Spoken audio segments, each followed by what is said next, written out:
Education TV के नाजरीन अस्सलाम वालेकुम। मेरी तरफ़ से आपको ईद की खुशियाँ मुबारक हों। मेरी दुआ है कि अल्लाह ताला आपके लिए इस दिन को मुबारक करार दे और ये दिन आपके लिए खुशियों से भरपूर हो, खुश रहें और अपनी ज़िंदगी से लुत्फ़ अंदोज़ हों। ज़िंदगी में बहुत सारी मुश्किलात हो सकती हैं, लेकिन शुक्र जो है वो बहुत बड़ी नेमत है। अगर हम मुश्किलात के बावजूद शुक्र करना सीख लेते हैं तो हमारी ज़िंदगी में खुशियाँ ही खुशियाँ शामिल हो जाती हैं।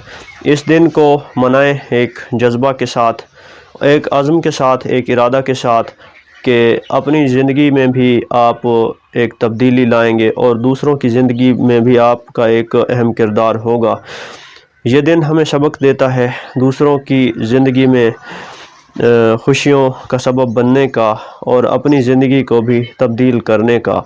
ये एक एहसास का नाम है कि हम दूसरों की खुशियों में भी शरीक हों और दूसरों के गमों में भी शरीक हों। मज़ीद वीडियोज़ के लिए देखते रहिए एजुकेशन टीवी।